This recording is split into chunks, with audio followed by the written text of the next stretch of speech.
الحمد للہ وحدہ الصلاۃ والسلام علی رسولہ الکریم اما بعد اعوذ باللہ من الشیطان الرجیم بسم اللہ الرحمن الرحیم۔ میری ماں اور بہنوں، میں آپ تمام کا آج کے اس اجتماع میں اسلامی طریقے سے استقبال کرتی ہوں۔ السلام علیکم ورحمۃ اللہ وبرکاتہ، جس کے معنی ہیں اللہ سبحانہ تعالیٰ کی آپ تمام پر سلامتیں، رحمتیں اور برکتیں ہو۔ انشاءاللہ آج کا میرا عنوان ہے اللہ نے جنت کی قیمت کیا رکھی ہے۔ دیکھیے، اگر ہم دنیا میں کوئی بھی چیز لینے کے لیے جائیں گے مارکیٹ سے یا کہیں سے بھی، تو ہر چیز کی قیمت ہوگی۔ کوئی بھی چیز آپ کو بغیر قیمت کے نہیں ملے گی، کوئی بھی چیز آپ کو مفت میں نہیں ملے گی۔ فار ایگزامپل، مثال کے طور پر یہ ایک گلاس ہے۔ اگر آپ یہ گلاس مارکیٹ سے لینے جائیں گے تو اس کے 6 پیک ملیں گے، اور آپ اس کو کہیں گے کہ بھائی مجھے ایک گلاس چاہیے، تو وہ آپ کو ایک گلاس بھی کم پیسوں میں دے گا۔ تو یہ ہے اس کی قیمت۔ اچھا، یہ تو ایک گلاس ہے۔ اگر آپ کم سے کم چیز، سستی سے سستی چیز، اگر سوئی لینے کے لیے جائیں گے تو اس کی بھی قیمت ہوگی۔ لیکن آپ کو پورا پیک نہیں چاہیے، صرف ایک سوئی چاہیے، تو اس کی بھی قیمت ہے۔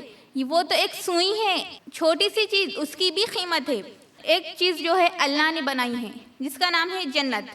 اس کے بارے میں اللہ سبحانہ تعالیٰ قرآن میں فرماتے ہیں، زمین اور آسمان کے برابر اس کی چوڑائی ہے، جو متقی لوگوں کے لیے تیار کی گئی ہے۔ پھر اور ایک حدیث میں آتا ہے، نبی صلی اللہ علیہ وسلم نے فرمایا کہ جنت ایک ایسی چیز ہے، کسی آنکھ نے اس کو دیکھا نہیں ہے، اور کسی انسان کے گمان میں، کسی انسان کے تصور میں بھی نہیں آ سکتی۔ ایسی ہے جنت، اتنی خوبصورت، اتنی عالیشان چیز ہے نا۔ تو جو چیز اللہ نے بنائی، پھر اللہ سبحانہ تعالیٰ بنانے کے بعد کہہ رہا ہے کہ وہ جنت اتنی عالیشان چیز ہے، تو کیا اس کی کوئی قیمت نہیں ہوگی؟ دیکھیے، اگر ہم دنیا میں کہیں گھومنے کے لیے جائیں گے تو وہاں بہت ساری خوبصورت جگہ ہوں گی، اور اس جگہ کو دیکھ کر ہمارا دل بہت خوش ہو جائے گا، اور ہم کہیں گے ارے واہ کیا خوبصورت چیز ہے۔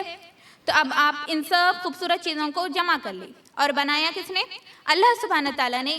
پھر بنانے کے بعد اللہ سبحانہ تعالیٰ کہہ رہا ہے کہ یہ خوبصورت چیزیں اور دنیا کی زندگی کے بارے میں اللہ سبحانہ تعالیٰ قرآن میں فرماتے ہیں، یہ ساری کی ساری چیزیں اور دنیا کی زندگی آخرت کے مقابلے میں صرف حقیر چیز ہے، اس کی کوئی ویلیو نہیں ہے۔ تو اللہ نے دنیا میں کتنی خوبصورت چیزیں بنائی ہیں، بنانے کے بعد اللہ کہہ رہا ہے جسے تم خوبصورت سمجھ رہے ہو، وہ اس کی حیثیت، اس کی اوقات، اس کی ویلیو اللہ کے نزدیک کچھ بھی نہیں ہے۔ پھر اللہ سبحانہ تعالیٰ کہہ رہا ہے کہ وہ جو جنت ہے نا، جس کے بارے میں تم سوچ بھی نہیں سکتے، وہ اصل میں ایک عالیشان چیز ہے، وہ ہے جنت۔ اگر ہم دنیا میں کہیں گھر بنانا چاہیں گے، جیسے اگر ہم حیدرآباد میں گھر بنانا چاہیں گے تو وہاں کی الگ قیمت ہوگی، اور اگر ہم یہیں نظام آباد میں گھر بنانا چاہیں گے تو یہاں کی الگ قیمت ہوگی۔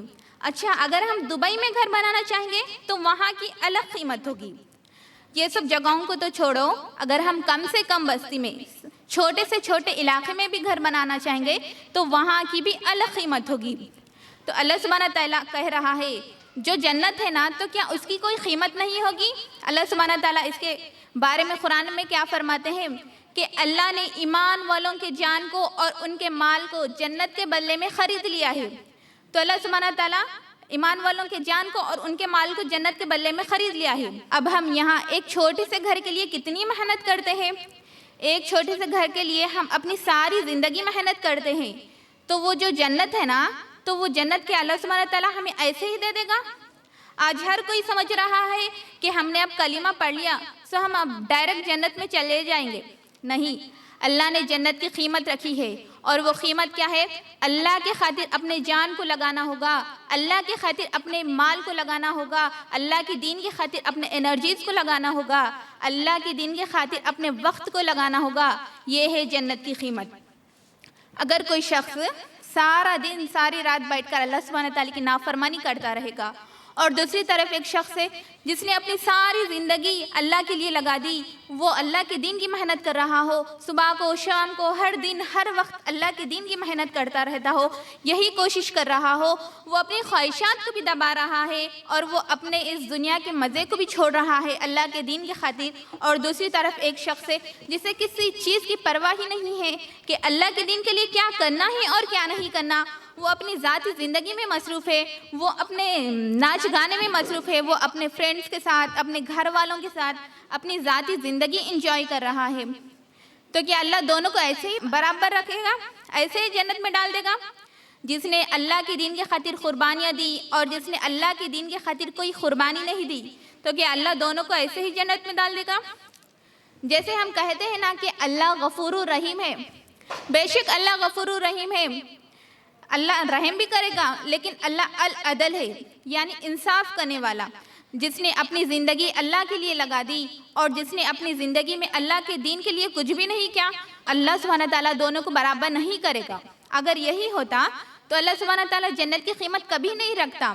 اللہ نے قرآن میں کیا فرمایا کہ اللہ نے ایمان والوں کے جان کو اور ان کے مال کو جنت کے بدلے میں خرید لیا ہے۔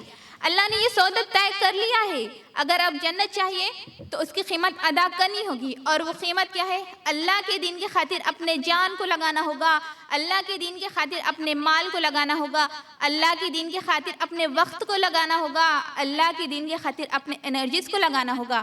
یہ ہے جنت کی قیمت۔ انشاءاللہ اس کے بدلے میں اللہ سبحانہ تعالیٰ ہمیں جنت عطا کرے گا۔ وآخر الدعوانا ان الحمد للہ رب العالمین۔